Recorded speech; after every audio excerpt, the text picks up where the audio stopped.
Hey, it's Reed Hall here, your strength and conditioning coach. I'm with 2012 Beach Volleyball Olympian and creator of the off-ball athlete, Martin Reeder. And we've got some exercise for you today that is going to really help you out. Martin, what do we have for them? So first and foremost, what we're going to share with you today can be done at home as a self-practice piece, or it can be done in your warm-up before you're playing, before practice, before a game. All of these are movement patterns that are found in volleyball that you need to take ownership of. Reed, let's get into it. Okay, so these aren't strength training exercises. These are mobility and motor pattern exercises so you can be warm and perform the volleyball skills better. So the first one relates to your jump. In order to jump, we need good hinge mechanics. So the first thing we're gonna do is we're gonna grab one of these long red bands. So it's a red band that looks like this. I'm just gonna anchor it to a pole. You can even do this without a band, but we'll show with the band here. It's gonna go over my hips. I'm gonna walk out. I'm gonna start with a small bend in my knee and my feet right under my hips. My hand's gonna be up here. It's gonna pull my hips back, with the band pull my hips back, and squeeze and drive through. So I'm just hinging at my hips, hinging my butt back. I'm not bending my knees too much, squeeze and drive through. Pay attention, Reed has a little curvature in his back, but when his hips reach the far back point, nothing happens in the lower back. Drive up, Reed, and so there's no lag, so he's really strong in the core section. And then you can really see how this transfers into your actual vertical jump. Okay, so the first one we call banded good mornings. The second one is a side lunge variation. So a lot of volleyball players have trouble getting in this position and playing a ball with stability and control. So our next exercise is going to be a quad stretch. I'm coming your way, Martin, into a side lunge. I'm sitting back, create a platform, reach overhead. Let's check out where Reed's at the bottom. So pause there for a second, Reed. Where are you feeling this? Where are you paying attention to right now?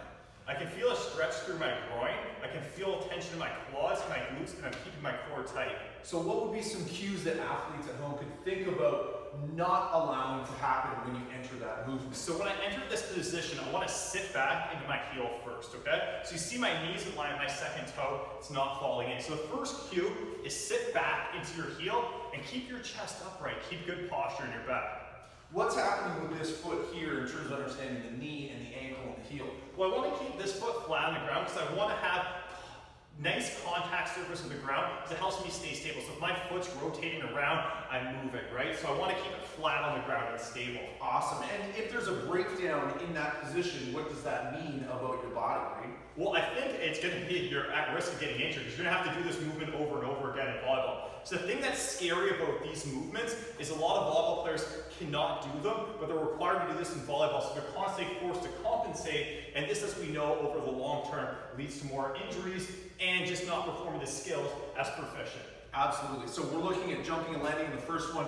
Second one is getting to that ball and passing groin and adductors. Now let's move into the rotation. Why don't you demonstrate this one, Reed? Okay, so the first one we're doing, let's actually just start with our feet right on our hips. You're going to keep your core tight and have your hands on your shoulders. I'm going to try and keep my belly button facing forward. I'm going to inhale, exhale, rotate around and come back. So the rotation is just happening through my upper back here, so through this section. So you got to try and think about belly button stays forward, inhale, exhale, rotate around.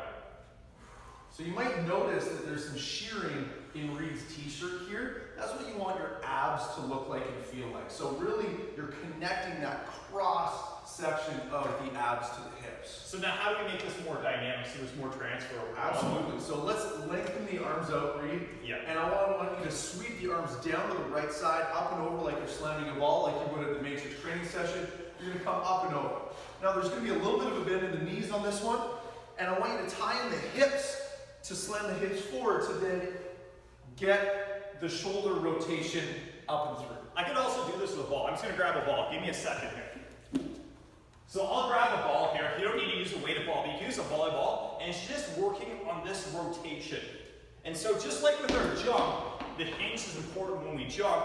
This one, we're now opening through our torso and getting rotation through our body, which is a missing component with most of these athletes, and what happens is creates more stress on your shoulder.